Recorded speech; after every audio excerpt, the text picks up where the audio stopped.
எகிப்து அதே போன்ற அமெரிக்கா கையெழுத்திட்ட புதுப்பிக்கப்பட்ட சமாதான ஒப்பந்தத்தை கத்தார் இஸ்ரேலுக்கு வழங்கி இருக்கிறது.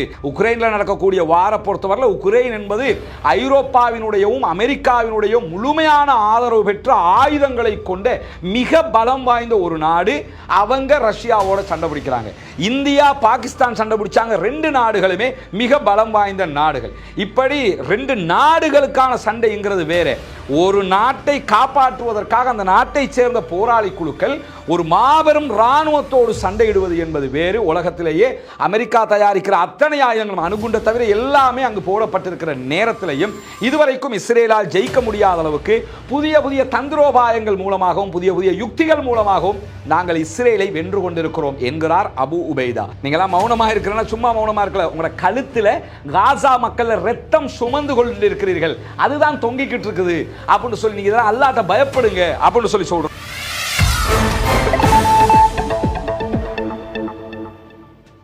சகோதர சகோதரிகளே, நம் அனைவர் மீதும் ஏக இறைவனுடைய அமைதியும் கருணையும் உண்டாகட்டுமாக. அஸ்ஸலாமு அலைக்கும் வரஹ்மத்துல்லாஹி வபரகாத்துஹு. இன்றைய நாள் 651வது நாளாக இருக்கிறது. காசாவிலே இஸ்ரேலிய ஆக்கிரமிப்பு ராணுவத்தினுடைய தாக்குதல்கள் ஆரம்பிக்கப்பட்டதில் இருந்து தொடர்ந்து காசாவிலே இருக்கக்கூடிய அப்பாவிகள் மீதான தாக்குதல்கள் உக்கிரமாக நடத்தப்படுகிற அதே நேரத்தில் வெஸ்ட் பேங்க் பகுதிகளில் மேற்கு கரை பகுதிகளிலையும் இஸ்ரேலிய ஆக்கிரமிப்பு ராணுவம் உச்சகட்டமான தாக்குதல்களை நடத்தி வருகிறது. இந்த நிலையில் இந்த காலகட்டத்திற்குள்ளாக ஒரு சமாதான பேச்சுவார்த்தையும் காசா தொடர்பில் நடைபெற்று வருகிற போது பாலஸ்தீன விடுதலை இராணுவத்தினுடைய ஊடக பேச்சாளராக இருக்கக்கூடிய சகோதரர் அபு உபைதா அவர்கள் இன்றைக்கு ஊடகங்களுக்கு பல முக்கியமான செய்திகளை பேசியிருக்கிறார்.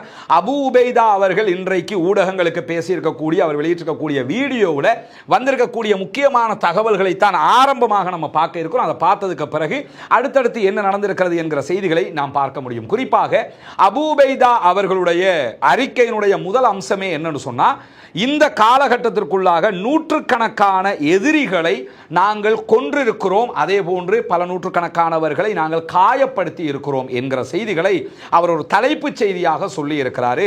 ஏன்னா உக்கிரமான தாக்குதல் காசாவுக்குள்ள நடந்து வருகிறது.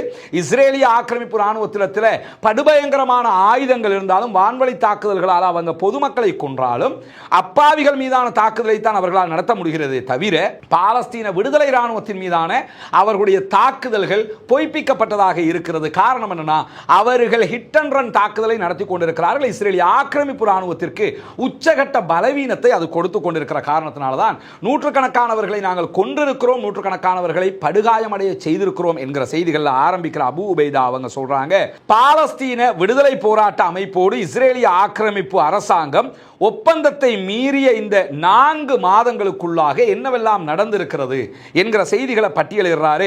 கடந்த 4 மாதங்களுக்குள்ளாக நாங்கள் நூற்றுக்கணக்கானவர்களை காயப்படுத்தி இருக்கிற அதே நேரத்தில் ஆயிரக்கணக்கான இஸ்ரேலிய ஆக்கிரமிப்பு ராணுவத்தை சேர்ந்தவர்கள் உளவியல் நோய்களுக்கு ஆட்பட்டு இருக்கிறார்கள். ஏன்னா சைக்காலஜிக்கல் ப்ராப்ளத்தில் துடிச்சுக்க, அதனால தான் தற்கொலை பண்ணிக்கிட்டு இருக்கிறாங்க.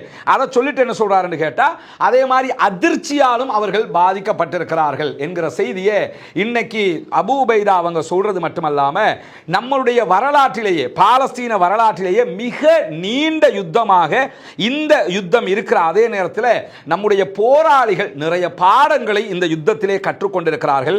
புதிய தந்திரோபாயங்களை யுத்தத்திலே மேற்கொண்டு வருகிறார்கள். புதிய புதிய தாக்குதல் முறைகளால் எதிரிகளை எங்களுடைய போராளிகள் ஆச்சரியப்படுத்தி கொண்டிருக்கிறார்கள் என்கிற செய்திகளை அபு உபைதா அவர்கள் இன்றைக்கு சொல்லி இருக்கிறார். அதை நம்ம பார்க்க முடியும்.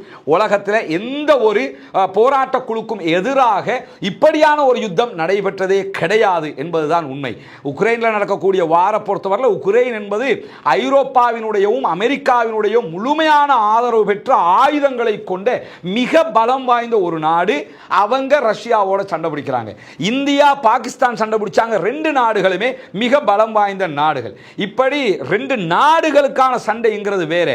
ஒரு நாட்டை காப்பாற்றுவதற்காக அந்த நாட்டை சேர்ந்த போராளி குழுக்கள் ஒரு மாபெரும் இராணுவத்தோடு சண்டையிடுவது என்பது வேறு. உலகத்திலேயே அமெரிக்கா தயாரிக்கிற அத்தனை ஆயுதங்களும் அணுகுண்ட தவிர எல்லாமே அங்கு போடப்பட்டிருக்கிற நேரத்திலையும் இதுவரைக்கும் இஸ்ரேலால் ஜெயிக்க முடியாத அளவுக்கு புதிய புதிய தந்திரோபாயங்கள் மூலமாகவும் புதிய புதிய யுக்திகள் மூலமாகவும் நாங்கள் இஸ்ரேலை வென்று கொண்டிருக்கிறோம் என்கிறார் அபு உபைதா.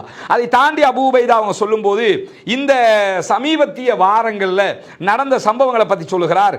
நம்முடைய பாலஸ்தீன விடுதலை இராணுவத்தை சேர்ந்தவர்கள் இஸ்ரேலிய ஆக்கிரமிப்பு இராணுவத்திற்கு எதிராக பல கைது நடவடிக்கைகளுக்கு முயற்சிகளை செய்திருக்கிறார்கள். எப்படியாவது இஸ்ரேல் இராணுவத்தை சேர்ந்தவனுங்களை உயிரோட பிடிக்கிறது தான் முயற்சியாக இருக்கிறது பாலஸ்தீன விடுதலை இராணுவத்தினுடைய. அதற்கு பல முயற்சிகளை செய்து கொண்டிருக்கிறார்கள். நவீன வரலாற்றில் ஆக்கிரமிப்பாளர்களுக்கு எதிரான மிகப்பெரிய இராணுவ பாடசாலை எங்களுடையதுதான் என்கிறார். இதை படிக்கும்போது ஒரு மாதிரியாக இருந்தது. என்னன்னா, ஒரு வித்தியாசமான ஒரு வார்த்தையை அவர் பயன்படுத்துகிறாரு. இந்த நவீன காலத்தில் 2025 நம்ம இருக்கிறோம். இந்த காலகட்டத்தில் ஒரு நாட்டை ஆக்கிரமிக்க வருகிற ஆக்கிரமிப்பாளர்களுக்கு எதிராக நடத்தப்படுகிற மிகப்பெரிய பாடசாலை, மிகப்பெரிய ஸ்கூல், இராணுவ ஸ்கூல் எதுன்னு சொன்னால் அது எங்களுடைய இராணுவத்தினுடைய ஸ்கூல் தான் அப்படிங்கிறாரு. அதனால தான் நிறைய பாடங்களை அவங்களுக்கு நாங்கள் படித்து கொடுத்து கொண்டு இருக்கிறோம் என்று சொல்லுகிறவர் என்ன சொல்றாருன்னு சொன்னால், ஆக்கிரமிப்பினுடைய வடிவம் எப்படி இருந்தாலும், இஸ்ரேல் எப்படி எங்களை தாக்கினாலும், அவங்க எப்படித்தான் திட்டங்களை போட்டாலும் அதை எதையுமே நாங்கள் பொருட்படுத்துவதில்லை. ஒன்றை மட்டும் புரிஞ்சுக்கிறங்க, மரணத்தின் மூலமாகவும் எங்களுக்கு மறுமையில் வெற்றி கிடைக்கிறது என்று நினைத்து கொண்டு போராடுகிற ஒரு குழுவுக்கு அவர்கள் என்ன திட்டம் எதிரிகள் போட்டாலும் அது பலன் அளிக்காது. அதான் யதார்த்தம். அதைத்தான் அபூ உபைதா வேற வார்த்தைகள் சொல்றாரு. ஆக்கிரமிப்பினுடைய வடிவம் எப்படி இருந்தாலும், அவருடைய தாக்குதல் திட்டங்கள் எப்படி இருந்தாலும் அதையெல்லாம் பொருட்படுத்தாம இஸ்ரேலிய ஆக்கிரமிப்பு இராணுவத்திற்கு எதிரான நீண்ட போராட்டத்தை தொடருவதற்கு முழுமையான தயாரிப்பில் இருக்கிறோம் என்கிறார்கள். 2 வருஷம் ஆல்ரெடி யுத்தம் நடந்துருச்சு. ஆனால் அவர் என்ன சொல்றாருன்னா, நீங்க எவ்வளவு இராணுவத்தை கொண்டாலும் எத்தனை ஆண்டுகளுக்கும் நாங்கள் யுத்தம் செய்ய தயார் என்கிறார். பெரிய ஆச்சரியமான வார்த்தை என்னன்னு கேட்டால், எனவே காசாவில் ஒரு 2 நாளைக்கு முன்னாடி நம்ம வீடியோவில் சொல்லியிருந்தோம், ஆயுதங்களை அவங்களே தயாரிக்கிறாங்க. அதை அவர் உறுதிப்படுத்துகிற விதமாக இந்த செய்தியை சொல்லிட்டு என்ன சொல்றாருன்னா, இந்த காலகட்டத்தை பொறுத்தவரையில் பாலஸ்தீன விடுதலை இராணுவத்தினுடைய உத்திகள் எதிரிகள் மீது பெருமளவிலான உயிரிழப்புகளை ஏற்படுத்துகிறது. தரமான நடவடிக்கைகளை நாங்கள் செய்து கொண்டிருக்கிறோம். எதிரிகளுடைய படையைச் சேர்ந்தவர்களை உயிரோடு பிடிப்பதற்கு முயற்சி செய்து கொண்டிருக்கிறோம்.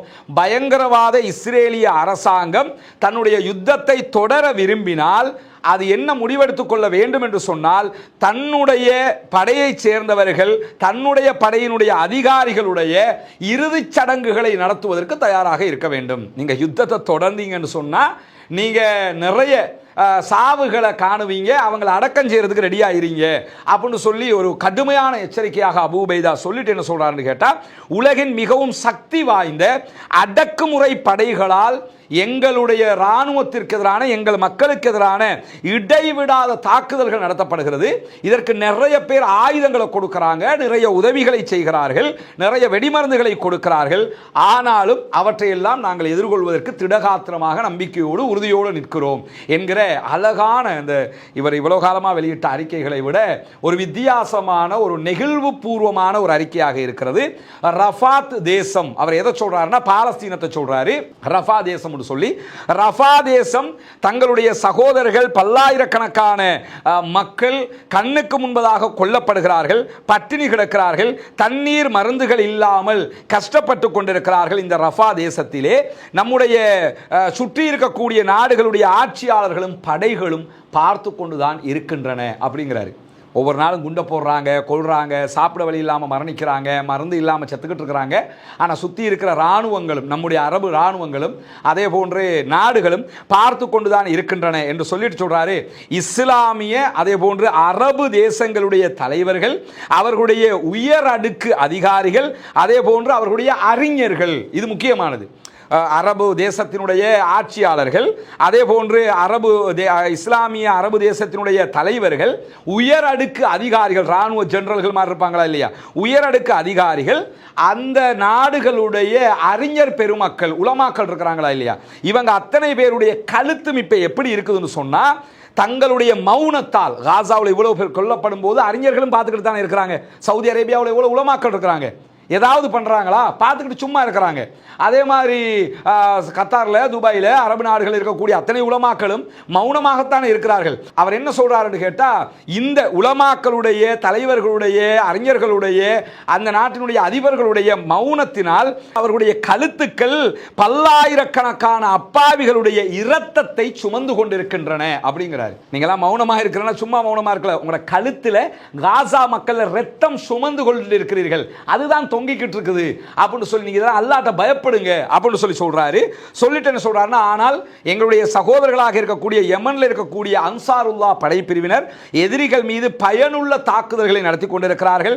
செயலற்று போகிற விதமாக அவர்களுடைய படைகள் மீதான தாக்குதல்களை தொடர்ந்து நடத்துகிறார்கள். அவர்கள் மீது இஸ்ரேல் பலவிதமான பதிலடிகளை கொடுத்தாலும் அவர்கள் விடாமல் எங்களுக்காக நிற்கிறார்கள் என்று சொல்லிட்டு எதிரியோடு இஸ்ரேலோடு நாங்கள் மறைமுக பேச்சுவார்த்தைகளில் பாலஸ்தீன தரப்பு ஈடுபட்டு வருகிறது.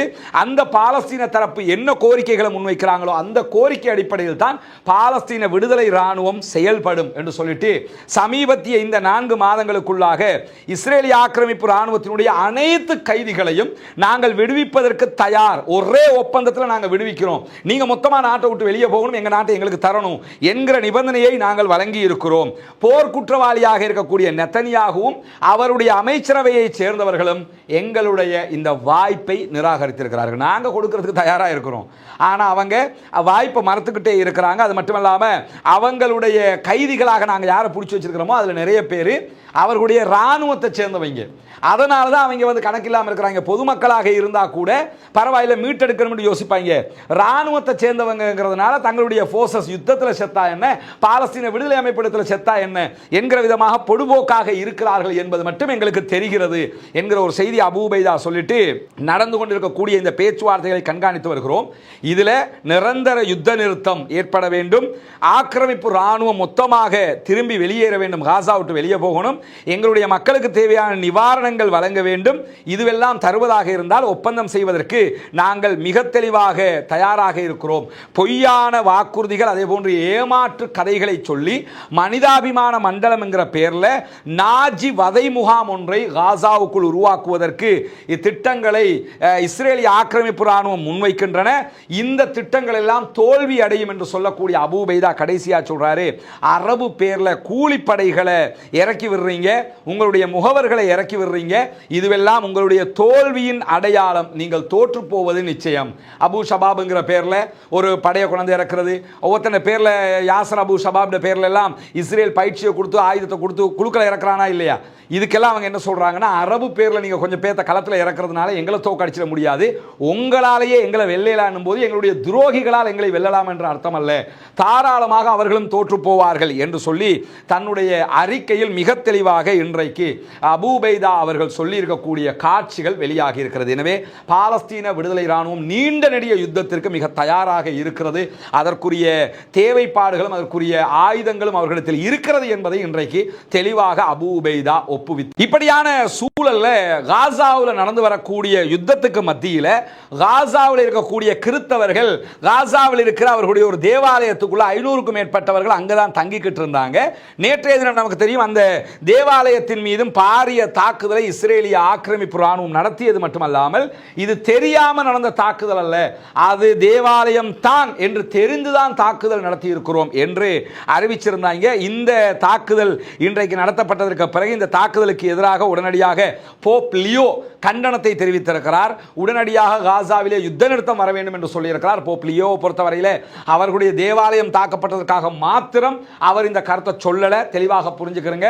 போப் லியோ போப்பாக தெரிவு செய்யப்பட்டதிலிருந்து இதுவரைக்கும் ஒரு 3 தடவைகள் காசாவில் யுத்த நிறுத்தம் கொண்டு வர வேண்டும் என்கிற அழுத்தமான கோரிக்கைகளை முன்வைத்திருக்கிறார் என்பதையும் நம்ம புரிந்து கொள்ளுகிற அதே நேரத்தில் இன்றைக்கு இஸ்ரேலிய ஆக்கிரமிப்பு ராணுவம் காசாவினுடைய முகாம்கள் மீது தாக்குதல்களை நடத்தியிருக்கிறார்கள், ட்ரோன் தாக்குதல்களை நடத்தியிருக்கிறார்கள். அந்த முகாம்களில் 30க்கும் மேற்பட்ட அப்பாவிகள் கொல்லப்பட்டிருக்கிறார்கள், ஷஹீதாகி இருக்கிறார்கள். அதற்கான காரணம் என்னன்னா, வெடிக்கிற ட்ரோன்கள் தான் அனுப்பப்பட்டிருக்கிறது. அந்த ட்ரோன்கள் ஆணிகளாலும் அதே போன்று இரும்பு துகள்களாலும் நிரப்பப்பட்ட ட்ரோன்கள் என்கிறார் அல் ஜசீராவினுடைய நிருபர் ஹானி மஹமூத் அவர்கள். இந்த அளவுக்கான தாக்குதல் அவங்க நடத்துறாங்க. பெரிய மக்கள் இருக்கக்கூடிய கூட்டங்கள் மீது தாக்குதல் நடத்தப்பட்டது, சந்தைகள் மீது தாக்குதல் நடத்தப்பட்டது, தண்ணீருக்காக வந்து வரிசையில் நின்ற மக்கள் மீதும் தாக்குதல்களை நடத்தினார்கள் என்று கவலை தோய்ந்த முகத்தோடு ஹானி மஹமூத் அவர்கள் இன்றைக்கு அல் ஜசீராவிலே இந்த செய்திகளை சொல்லிக் கொண்டிருந்ததை பார்க்கிறோம். அவ்வளவு அநியாயத்தை இஸ்ரேலிய ஆக்கிரமிப்பு ராணுவம் இன்றைக்கும் காசாவுக்குள்ள செய்து கொண்டிருக்கிற அதே நேரம் சேனல் 20 இஸ்ரேலுடைய பத்திரிகை வெளியிட்டிருக்கக்கூடிய அறிக்கையில் என்ன சொல்றாங்கன்னா, எகிப்து அதே போன்ற அமெரிக்கா கையெழுத்திட்ட புதுப்பிக்கப்பட்ட சமாதான ஒப்பந்தத்தை கத்தார் இஸ்ரேலுக்கு வழங்கி இருக்கிறது என்கிற செய்திகள் கொடுக்கப்பட்டிருக்கிறது. கத்தார் பாலஸ்தீன விடுதலை அமைப்போடும் பேசி சில நிபந்தனைகளோடு புதுப்பிக்கப்பட்ட ஒரு ஒப்பந்தத்தை திரும்ப இஸ்ரேலுக்கு கொடுத்திருக்கிறார். இருக்கிறாங்க. மறைமுக பேச்சுவார்த்தைகளில் இதுவெல்லாம் பேசப்பட்டு கொண்டிருக்கக்கூடிய நேரத்தில் அந்த கொடுத்திருக்கக்கூடிய அந்த ஒப்பந்தத்தில் மத்தியஸ்தர்கள் வழங்கி இருக்கக்கூடிய செய்திகள் என்ன இருக்குதுன்னு கேட்டால், காசாவில் இருந்து இஸ்ரேல் வெளியேற வேண்டும், எதுவரைக்கும் வெளியேறணும்ங்கிற விவரங்கள் இருப்பதாகவும், அது மட்டுமல்லாமல் விடுவிக்கப்பட வேண்டிய பாலஸ்தீன அதே போன்று இஸ்ரேலிய கைதிகள் எத்தனை பேர் என்கிற விவரங்களும் அதிலே இருப்பதான செய்திகளும் சொல்லப்பட்டிருக்கிறது. ஆனால் இன்றைக்கு ஒரு ஒப்பந்தம் நெருங்கி கொண்டிருக்கிறது. ஆனால் பாலஸ்தீன விடுதலை அமைப்பு தான் விடாப்பிடியாக நிற்கிறது என்கிறார் அமெரிக்காவினுடைய தூதர் என்கிற செய்திகளையும் அல் ஜசீரா ஒளிபரப்பு செய்திருக்கிறது. இதுல இருந்து என்ன தெரியுதுன்னு கேட்டா, பாலஸ்தீன விடுதலை அமைப்பு அவர்களுடைய உறுதியான கொள்கை கோட்பாட்டில் இருக்கிறார்கள். காசாவிலிருந்து மொத்தமா இஸ்ரேல் வெளியே போகணும், பாலஸ்தீனத்தில் நிரந்தர யுத்த நிறுத்தம் என்கிறத அறிவிச்சா மட்டும்தான் நாங்க சமாதானத்துக்கு ரெடிங்கிறாங்க. தோற்று போகிறவர்கள் ஒருபோதும் இதை சொல்ல மாட்டார்கள் என்பதையும் நம்ம புரிந்து கொள்ளுகிற அதே நேரத்தில் இன்றைக்கு இஸ்ரேலுடைய அதிகாரியை மேற்கோள் காட்டி இஸ்ரேலுடைய எடியோத் அஹ்ரோனோத் பத்திரிகை ஒரு செய்தியை வெளியிட்டிருக்கிறாங்க. அதில் காசாவில் எங்களுடைய இராணுவத்தினர் தங்குவதற்கு பாதுகாப்பான எந்த இடங்களும் கிடையாது அப்படின்னு இருக்கிறாங்க. அதுக்கு காரணம் என்ன சொல்றாங்கன்னு சொன்னா, நாங்க காசாவில் இடிபாடுகளுக்கு மத்தியில் இருக்கக்கூடிய வீடுகளுக்குள்ள போய் தங்குவோம் என்று சொன்னா அந்த வீடுகள் இடிந்து விழுகிற நிலைமைகள் இருக்கிறது மட்டுமல்லாம அநேகமாக அந்த வீடுகள் எல்லாம் ஆல்ரெடி கன்னி வெடிகள் சூழப்பட்டதாக இருக்கிறது. நாங்க வீட்டுக்குள்ள எல்லாத்தையும் செக் பண்ணிட்டு தான் போய் தங்க போறோம்.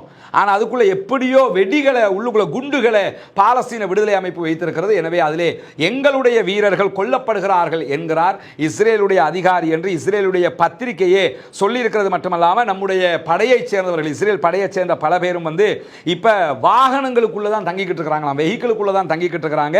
ஏன்னு சொன்னா அவங்க வீடுகளுக்குள்ள போனா அங்க குண்டு வைக்கப்பட்டு ஆல்ரெடி கொல்லப்படுறதுனால இருக்கிற வண்டிகளுக்குள்ள தங்குறாங்க. இந்த வண்டிகளுக்குள்ள தங்கும் போது வண்டிகளை இலக்கு வச்சு தாக்குதல்களை பாலஸ்தீன விடுதலை ராணுவம் நடத்துகிறது. அதனால் எங்களுடைய பல பேர் கொல்லப்படுகிறார்கள் என்று அலாத குறையாக இன்றைக்கு அவர்கள் சொல்லியிருக்கக்கூடிய செய்திகளுக்கு மத்தியில் தான் இன்றைக்கு ஜபாலியாவில் பாலஸ்தீன விடுதலை அமைப்பினுடைய துணை ராணுவ குழுக்கள் 3, அவங்களுடைய பேரை நமக்கு சொல்ல முடியாது, அந்த நமக்கு தெரியும் ரெஸ்ட்ரிக்ஷன் இருக்கிற காரணத்தினால இந்த 3 படைப்பிரிவுகள் இணைந்து உக்கிரமான தாக்குதல் ஒன்றை இஸ்ரேலுக்கு எதிராக இன்றைக்கு நடத்தி இருக்கிறது. வடக்கு காசாவில் அதுவும் நடந்திருக்கிறது. நார்த்து காசாவை நாங்கள் முழுமையாக பிடிச்சிட்டோம்னு பலமுறை இஸ்ரேல் சொன்னதுக்கு பிறகும் நார்த்து காசா பகுதிகளில் ஜபாலியாவில் இன்றைக்கு இஸ்ரேலிய ஆக்கிரமிப்பு ராணுவத்தை சேர்ந்தவர்கள் குழுமி இருந்த நேரத்தில் தான் இந்த தாக்குதல்கள் நடத்தப்பட்டிருக்கு. இதுவரைக்கும் 3 பேர் செத்து போயிருப்பதான செய்திகள் வெளியாகி இருந்தாலும் மேலதிகமாக பல பேர் செத்து போயிருக்கலாம் என்கிற செய்திகளையும் பாலஸ்தீன விடுதலை ராணுவம் சொல்லியிருக்கிற அதே நேரம் பாலஸ்தீன விடுதலை ராணுவம் மேலதிகமாக ஒரு அறிக்கையை வெளியிட்டிருக்கிறாங்க. அதில் அவங்க என்ன சொல்றாங்கன்னு சொன்னா, இஸ்ரேலுக்கு எங்களோட ஒரு ஒப்பந்தம் செய்வதை தவிர வேறு வழி கிடையாது. ஆக்கிரமிப்பு ராணுவத்தை பொறுத்தவரையில் கைதிகளை வலுக்கட்டாயமாக அவங்களால விடுவிக்க முடியாம போயிடுச்சு. காசாவுக்குள்ள வந்தாங்க, யுத்தம் செய்து கைதிகள் எடுத்துட்டு போகணும்னு நினைச்சாங்க. அது தோத்து போன காரணத்தினால ஒரு ஒப்பந்தம் செய்ததை தவிர அவங்களுக்கு வேற வழியே கிடையாது. எனவே எங்களுடைய கருத்துக்களை ஏற்றுக்கொண்டு சமாதானத்துக்கு வந்துட்டீங்கன்னா உங்களுக்கு நல்லது, இல்லைன்னா நாங்கள் பல ஆண்டு காலம் என்றாலும் யுத்தம் செய்வதற்கு தயாராக இருக்கிறோம் என்கிற செய்திகளை சொல்லியிருக்கிற அதே நேரம் இஸ்ரேலிய ஆக்கிரமிப்பு ராணுவம் வெளியிட்டிருக்கக்கூடிய அறிக்கையில் என்ன சொல்லியிருக்கிறாங்கன்னு சொன்னா, இன்றைக்கும் வடக்கு காசாவில் இருந்து இஸ்ரேலை நோக்கி 2 ஏவுகணை தாக்குதல்கள் நடத்தப்பட்டதாகவும் அதை முறியடித்திருப்பதாகவும் சொல்லியிருக்கிறார்கள். பாலஸ்தீன விடுதலை ராணுவமும் 2 ஏவுகணை தாக்குதல்கள் நடத்தப்பட்டதை ஒப்புக்கொண்டு அறிவித்திருக்கிறது என்கிற நிலையில பாலஸ்தீன விடுதலை ராணுவம் இன்னும் ராக்கெட் ஏவுகிற பலத்தோடு இருக்கிறார்கள் என்கிற செய்திகளையும் நாம் புரிந்து கொள்ள முடிகிறது. எனவே பாலஸ்தீனம் வெற்றி பெற வேண்டும், பாலஸ்தீனம் சுதந்திரம் அடைய வேண்டும், பாலஸ்தீன மக்களும் நம்மை போன்ற நிம்மதியானவர்களாக மாற வேண்டும், வாழ வேண்டும் என்கிற உயரிய பிரார்த்தனைகளோடு பாலஸ்தீன அப்பாவிகளுக்காக பிரார்த்திக்கிற அதே இஸ்ரேலிய ஆக்கிரமிப்பு ராணுவத்திற்கு எதிராக குனூத்து நாசிலாவை ஓத மறந்து விடாதீர்கள் என்கிற கோரிக்கைகளோடு பாலஸ்தீன அப்பாவிகளுக்காக ஜனநாயக ரீதியாகவும் குரல் எழுப்புவோமாக. வாஹ்ர தஅவானா அல்ஹம்துலில்லாஹி ரப்பில் ஆலமீன்.